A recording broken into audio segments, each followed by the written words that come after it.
channel.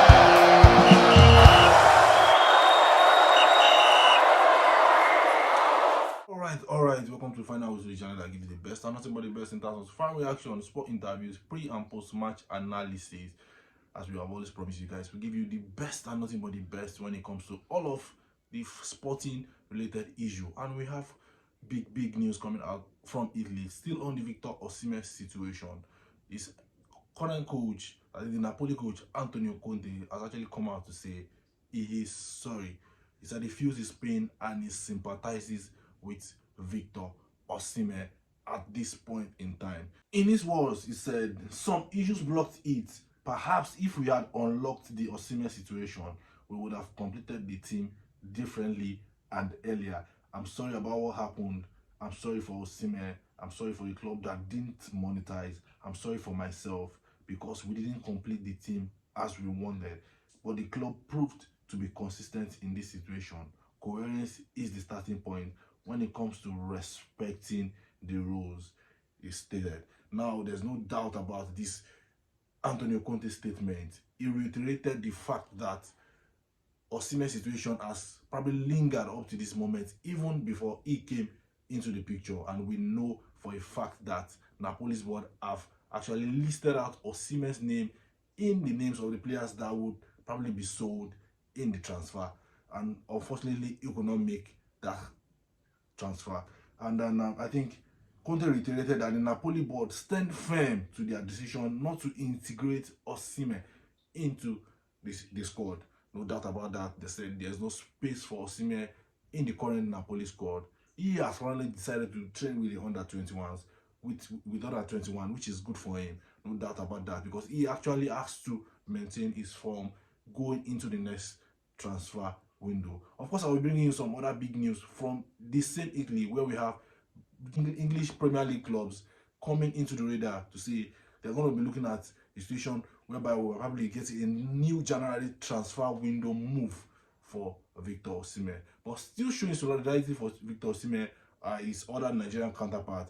We saw the likes of Odion Igalo, Stanley Wabali, Asisat Oshola coming in to say, heads up guy, you are one of the best and you still remain the best. In Odion Igalo's word, he said, no human being is perfect. We all have made our mistakes in life. But seeing comment about this young man from his own country makes me really feel sad. Without even knowing what happened, I spoke to him and I can feel the pain in his voice, the way he has been treated. No doubt about this. We've seen the likes of so much Nigerian bloggers going on live and then saying what they don't know about the situation. I think it's a very sensitive matter, as we know that it has to do with one of our own best player, Victor Osimhen. So I urge on Nigerians to always try to be sensitive as far as this situation is concerned. It actually has to do with one of our best. Don't forget that in some couple of days we will be hoping to get Victor Osimhen to play for us in the AFCON qualifier against in Huyo in some couple of days. And then we hope that it's going to bring his A game. And then sticking the heart out with Osimhen is Nigerian's goalkeeper, Stanley Nwabali. He said, and I quote, he said, all great legends and all of film fighters have their storylines, good, bad, and worse kind of views from people who have no idea what the real story is and what it takes. I would define a myth as a story that has survived Victor Osimhen VO9, like we actually call him in this part of the world. I'm going to align with these great legends that are putting their heart out to say, Victor Osimhen, heads up, we know you are strong, we know you're a strong man, and we want to see you at the top because you belong to the top. I think we have some big news coming out of this whole situation as far as the Victor Osimhen's transfer situation is concerned. We have former Premier League champions are now eyeing January move for Osimhen in this January transfer window.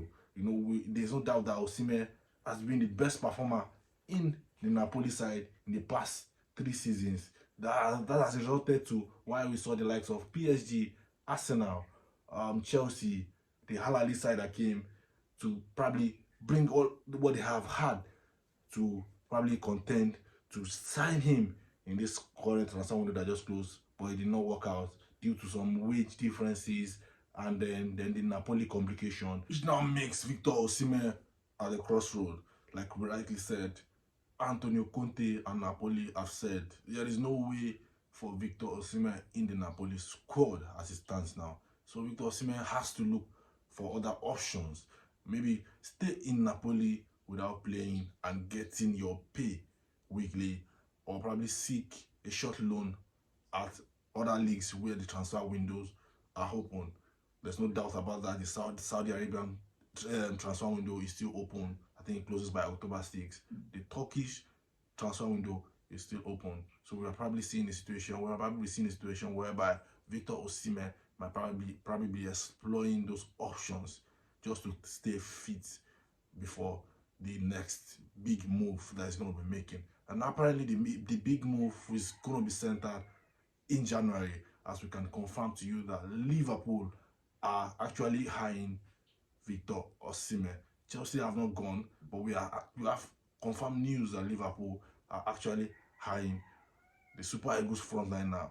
As they said, they have not been satisfied with what Darwin Núñez and Diego Jota have been giving them lately, and then probably they are looking at the situation whereby they might probably be sticking out their house right in January, but probably get it done with Napoli, probably an agreement in principle right now before January. So we hope that Napoli will probably not make things complicated for the Liverpool sides. Now going forward, I think Chelsea are still in the picture. I think they have still not shifted grounds, as they are saying they are going to start renegotiation today, and they are willing to do a deal for Victor Osimhen now, as they hope that there will be a strong agreement. You know, we cannot dispute the fact that one of the reasons that made the Victor Osimhen Chelsea deal not go through was the wages that Chelsea put on ground, which we confirmed that was a 50%, like half of what he's earning in Napoli currently, which I feel like didn't go well with Victor, and one of the reasons why he decided to stay back at Napoli. I will not dispute, not disrespecting the fact that Chelsea have to balance their books. I really don't know how they will do that now that they have the likes of Sterling going to Arsenal. I think Broja going to Ipswich. I think they have been able to offload some certain players. Maybe in a couple of days they will be able to probably provide that good deal for Victor Osimhen. I think they are saying they want to finalize the deal now ahead of January, and then Napoli, on the other hand, would wait for the best offer. I wouldn't lie to you, Napoli is one of the toughest club to negotiate business with. I think the world is now seeing it right now with this Victor Osimhen situation. You understand? The world is seeing it with this Victor Osimhen situation, because he will probably have moved to Al Hilal side in Saudi Arabia, but they actually resulted to asking for more money, which is 5 million, in the region of £5 million, which actually didn't fall on the good side of the Saudi side, halally, and then they eventually moved on to their plan B, who was actually Ivan Toney at that point in time. He has been unveiled at the Saudi Arabian club, and we are wishing him all the best, as we are wishing our VO9 Victor Osimhen all the best in his football endeavor. And particularly I'm hoping to see him in some couple of days in Uyo, as we approach the AFCON qualifiers in some couple of days. That's our time. Don't forget, you can be a big part of this wonderful family at Final Whistle, as you follow us all across social media platforms: on Facebook at Final Whistle 931, on Twitter at Final Whistle 931, on TikTok at Final Whistle 1931. Thank you for watching. That's our time.